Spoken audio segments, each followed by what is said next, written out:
Hi friends, ఈరోజు నేను బఠానీతోటి వడ చేసుకున్నామండి. చాలా బాగా వచ్చింది. అది ఏ విధంగా చేశాననేది మీకు నేను ఇప్పుడు వీడియో అయితే పెడతాను చూడండి. దీన్ని గ్రీన్ చట్నీతో టేస్ట్ చేస్తే చాలా టేస్టీగా ఉంటుంది. అలాగే మీరు కెచప్తో కూడా తీసుకోవచ్చు. ఈ వీడియో నచ్చితే మాత్రం ఒక చిన్న లైక్ చేయండి, షేర్ చేయండి, సబ్స్క్రైబ్ చేసుకోండి. అలాగే ఇది ఎలా చేశాననేది చూద్దాం రండి.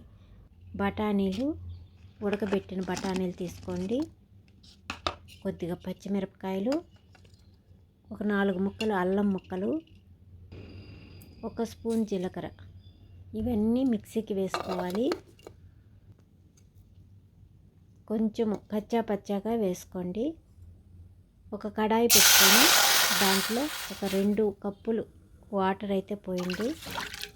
అది దాంట్లో మళ్ళీ కొంచెం ఇంగువ, కొద్దిగా పసుపు, కొద్దిగా టేస్ట్కి తగ్గట్టు ఉప్పు వేసుకొని అది బాగా తెల్లినప్పుడు మనము ఏ మిశ్రమాన్ని అయితే మిక్సీకి వేసుకున్నామో దాన్ని దీంట్లో కలిపేసి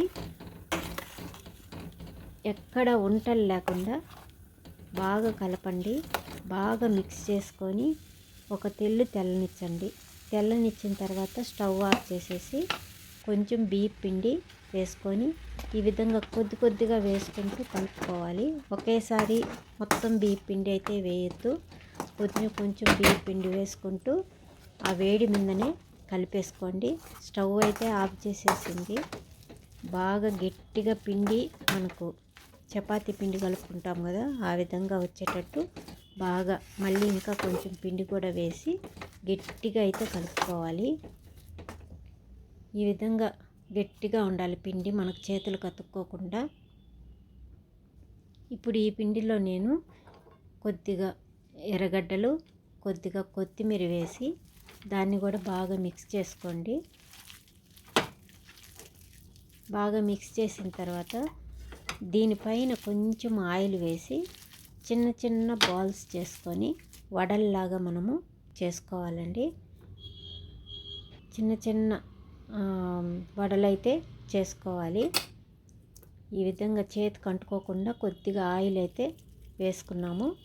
చిన్న చిన్న బాల్స్ లాగా చేసి మనం వడలు మసాలా ఎట్టేస్తాము సేమ్ అదే మాదిరి వడలాగా చేసుకొని ఆ విధంగా షేప్ అయితే అన్నీ పక్కన పెట్టేసుకోండి.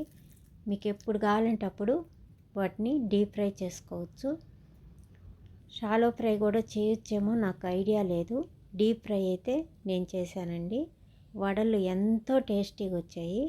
ఈ విధంగా ఆయిల్ బాగా వేడెక్కిన తర్వాత ఈ వడపిండిని మనం రెడీ చేసి పెట్టుకున్నాం కదా, అవి వేసుకొని బాగా ఎర్రంగా కాల్చుకోండి. ఈ ఎర్రంగా కాల్చడం వల్ల మనకు మంచిగా క్రిస్పీగా వస్తాయి. లోపల కూడా బాగా కాలిపోయి బాగుంటుంది. పిండి అనేది లేకుండా చాలా బాగా వస్తున్నాయి. మీరు కూడా ట్రై చేయండి. నేనైతే ఈ రెసిపీ నాకు తెలిసిన వెంటనే చేయాలని నేను అనుకున్నాను.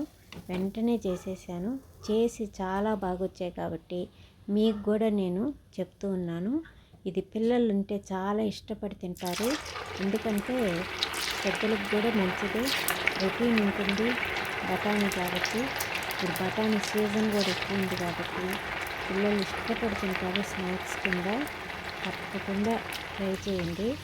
దీనికి మనము గ్రీన్ చట్నీ అయితే చేసుకున్నాము. గ్రీన్ చట్నీ ఆల్రెడీ అందరికీ తెలిసే ఉంటుంది కదా.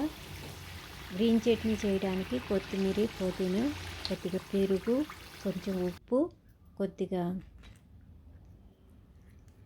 జీలకర్ర వేసి గ్రీన్ చట్నీ అయితే చేసుకుంటామండి. చూడండి ఎంత బాగా వచ్చాయో, ఎంత క్రిస్పీగా వచ్చాయంటే చాలా బాగా వచ్చాయి. దీన్ని గ్రీన్ చట్నీతో తింటున్నాను. అలాగే కెచప్తో కూడా పిల్లలు చాలా ఇష్టపడి తింటారు. చాలా టేస్టీగా కూడా ఉంటుంది. ట్రై చేయండి. ఈ వీడియో నచ్చితే మాత్రం చెప్పానుగా, ఒక చిన్న లైక్ చేయండి, షేర్ చేయండి, సబ్స్క్రైబ్ చేసుకోండి మరి.